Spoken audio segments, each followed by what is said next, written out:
നടപടികൾ അല്ലെങ്കിൽ ഞാൻ നവമിയിലേക്ക് മടങ്ങിയെത്താം. നവമി, ഇപ്പോൾ നടൻ ശ്രീ അനൂപ് ചന്ദ്രൻ നമുക്കൊപ്പം ചേരുകയാണ്. അനൂപ് ചന്ദ്രൻ, താങ്കൾ നേരത്തെ തന്നെ ഈ രാജി ആവശ്യപ്പെട്ടുകൊണ്ട് കത്തയച്ചതാണ് സംഘടനയ്ക്ക്. ഈ നിലപാട് എന്തായാലും വളരെ വേഗം തന്നെ അദ്ദേഹം രാജിവെച്ചു എന്നുള്ളതാണ് അഭിനന്ദനാർഹമല്ലേ? അതെ അതെ, അഭിനന്ദനാർഹമാണ്. കാരണം ഇത്തരം ഒരു ആരോപണം വരുമ്പോൾ ഇതുപോലത്തെ ഒരു മഹത്തായ സംഘടനയുടെ തലപ്പത്ത് ഒരാൾ ഇരിക്കാൻ പാടില്ല എന്ന് പറഞ്ഞുകൊണ്ട്, അതുകൊണ്ട് ഒന്നെങ്കിൽ അദ്ദേഹം സ്വമേധയെ രാജിവെക്കുകയോ അല്ല എന്നുണ്ട് എങ്കിൽ അമ്മയുടെ എക്സിക്യൂട്ടീവ് കമ്മിറ്റി കൂടി അദ്ദേഹം പുറത്താക്കിക്കൊണ്ട് ജനറൽ ബോഡി അംഗീകാരം നേടുകയോ വേണമെന്ന് പറഞ്ഞുകൊണ്ട് ബഹുമാനപ്പെട്ട പ്രസിഡന്റ് പത്മശ്രീ മോഹൻലാൽ അവർക്ക് ഞാൻ വെളുപ്പിനെ കത്തയച്ചു. ഇന്ന് രാവിലെ എഴുന്നേറ്റ ഉടനെ ചെയ്ത ജോലി അതാണ്. കാരണം അത്രയേറെ വേദനയോടെയാണ് ഞാൻ ഇന്നലെ ഉറങ്ങാൻ കിടന്നത്. ഒരു പെൺകുട്ടി ഇത്രയേറെ വേദന അനുഭവിച്ചു എന്ന്, ഇത്രയേറെ വേദനയോടെ പറയുന്ന ആ കുട്ടിയുടെ ബോഡി ലാംഗ്വേജിലും ആ ഡയലോഗ് റെൻഡറിങ്ങിലും ആ കുട്ടി അനുഭവിച്ച അന്നത്തെ ആ ഭീകരത റീക്രിയേറ്റ് ചെയ്യപ്പെട്ടിരുന്നു.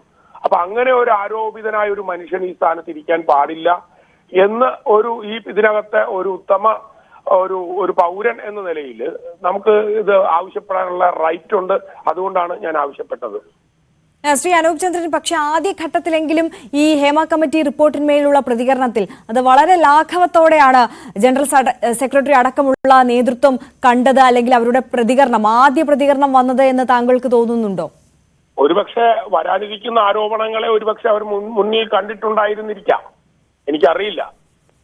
പക്ഷെ എന്തായാലും ഞാൻ ഇതിനകത്ത് ഒരു ആൾക്കാരെ അഭിനന്ദിക്കാൻ ആഗ്രഹിക്കുന്നു. അത് ഇതിനകത്തെ കുറച്ച് സഹോദരിമാര് അവരനുഭവിക്കുന്ന പ്രശ്നങ്ങൾ ഇവിടെ അവതരിപ്പിച്ചു. അവരുടെ പ്രശ്നങ്ങൾ മനസ്സിലായില്ലെന്നോ അല്ലെങ്കിൽ മനസ്സിലായില്ലെന്ന് നടിക്കുകയോ ചെയ്ത് അവസാനം അവർ ഇതിൽ നിന്ന് പുറത്തു പോകേണ്ട ഒരവസ്ഥ വന്നു. അവർ ഫൈറ്റ് ചെയ്തു. അവർ ഗവൺമെന്റിനോട് ചെന്ന് പറഞ്ഞു. ഗവൺമെന്റ് അത് കൃത്യമായി ഒരു പെൺകുട്ടിയുടെ അച്ഛനായ ബഹുമാനപ്പെട്ട മുഖ്യമന്ത്രി പിണറായി വിജയൻ അവർക്ക് മനസ്സിലായി ഈ കുട്ടികൾ പറയുന്നത് സത്യമാണ് എന്ന്. അതിന്റെ അടിസ്ഥാനത്തിൽ ഒരു ഹേമ കമ്മിറ്റി നിലവിൽ വന്നു. ഇതാ ഒന്നൊന്നായി ഇത് ശുദ്ധീകരിക്കപ്പെടുന്നു. ഈ ശുദ്ധി കലശം നാളെ ഒരു നല്ല മാനവികേതര സിനിമ പറക്കാനുള്ള ഒരു കാരണമാവട്ടെ എന്നാണ് ഞാൻ ആശംസിക്കുന്നത്. തീർച്ചയായും അനൂപ് ചന്ദ്രൻ സൂചിപ്പിച്ചതുപോലെ തന്നെ WCCക്ക് വലിയൊരു കയ്യടി നമ്മൾ കൊടുത്തേ മതിയാവുകയുള്ളൂ. അത്തരത്തിൽ പൊതുസമൂഹം നൽകിക്കൊണ്ടുവരികയാണ്. ശ്രീ അനൂപ് ചന്ദ്രൻ, അതേസമയം തന്നെ ഈ പവർ ഗ്രൂപ്പ് ഇല്ല എന്നുള്ളതൊക്കെ ആവർത്തിച്ച അമ്മ സംഘടനയ്ക്ക് മുമ്പിലാണ് കഴിഞ്ഞ ദിവസം ഇപ്പോൾ ശ്വേതാ മേനോൻ പരസ്യമായ നിലപാട് വ്യക്തമാക്കിയത്. അങ്ങനെ ഒരു ഗ്രൂപ്പുണ്ട്, ഒരു സംഘമുണ്ട്, താൻ പോലും ആ വിലക്കിന് നേരിടേണ്ടി വന്നിട്ടുണ്ട് എന്നുള്ള നിലപാട് വ്യക്തമാക്കുന്നു. അതേസമയം തന്നെ നടി ഉർവശി വളരെ ബോൾഡായി തന്നെ ഈ വിഷയങ്ങളിലൊക്കെ നിലപാട് വ്യക്തമാക്കുന്നുണ്ട്.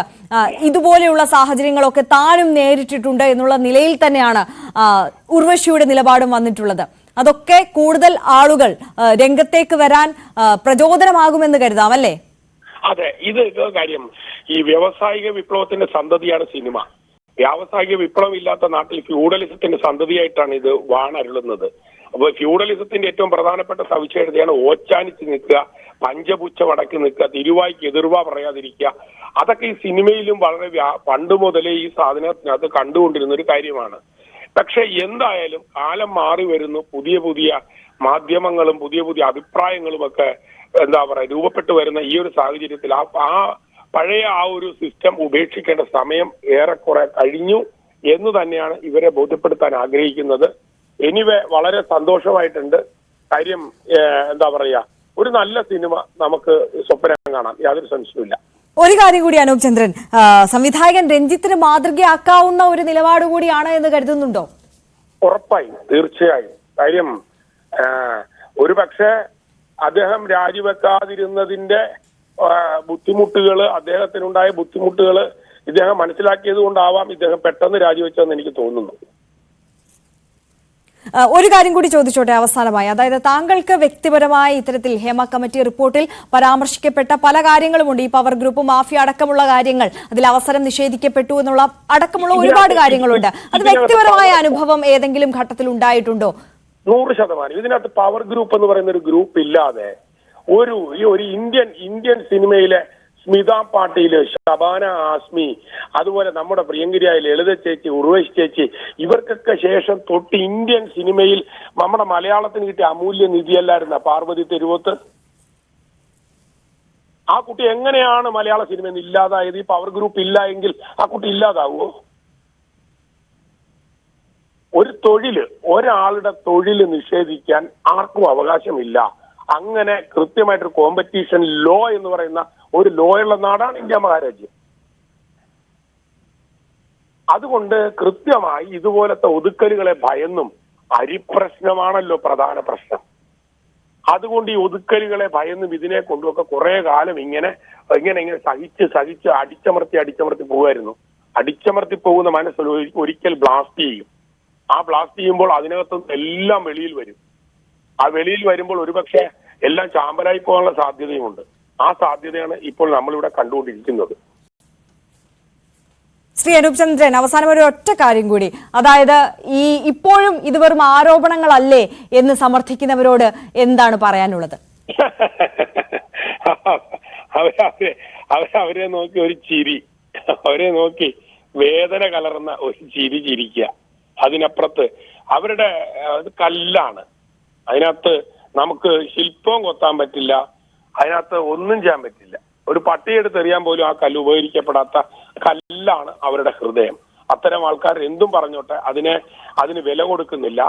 കാര്യം, ഒരു പെൺകുട്ടി ഞാൻ അപമാനിക്കപ്പെട്ടു എന്ന് പൊതു സമൂഹത്തോട് വിളിച്ചു പറഞ്ഞ് ഒരു വെള്ളപ്പേപ്പറിൽ എഴുതി തൃക്കാക്കര പോലീസിന് കൊടുത്തതിന്റെ അടിസ്ഥാനത്തിലല്ലേ മാധ്യമവും ഇവിടുത്തെ മുഴുവൻ മലയാളികളും അതുപോലെ തന്നെ ഭരണകൂടം ഒറ്റക്കെട്ടായി നിന്നതുകൊണ്ടല്ലേ കുറ്റാരോപിതൻ 85 ദിവസം 90 ദിവസം ജയിലിൽ കിടന്നത്? അതെ, മലയാളം അതാണ്, മലയാളി അതാണ്. ആ സംസ്കാരം ഈ കുട്ടിക്കും അതിനുള്ള എല്ലാവിധ സപ്പോർട്ടും കിട്ടും. അതിനുള്ള സപ്പോർട്ട് ഒരുക്കി കൊടുക്കുക എന്നുള്ള ഉത്തരവാദിത്തം കൂടെ ഒരു കലാകാരൻ എന്ന നിലയിൽ എനിക്കുണ്ട് എന്ന് ഞാൻ വിശ്വസിക്കുന്നു. താങ്കൾ ഇപ്പോൾ എടുത്തിട്ടുള്ള ഈ നിലപാട് അതും അഭിനന്ദനാർഹമാണ്. താങ്കൾ സധൈര്യം മുന്നോട്ട് വന്നു. ആ ഒരു കത്തെഴുതാൻ കാണിച്ച ആർജവം, അതിനെ കൂടി അഭിനന്ദിക്കുകയാണ്. ഇനിയും മുറിവേറ്റവർക്കൊപ്പം സധൈര്യം അവർക്കൊപ്പം പിന്തുണയുമായി ഉണ്ടാകും, അല്ലേ? അതെ, 100%. വളരെ നന്ദി ശ്രീ അനൂപ് ചന്ദ്രൻ ഈ ഘട്ടത്തിൽ പ്രതികരിച്ചതിന്. എന്തായാലും നടൻ അനൂപ് ചന്ദ്രനാണ് നമ്മളോട് പ്രതികരിച്ചത്. അദ്ദേഹം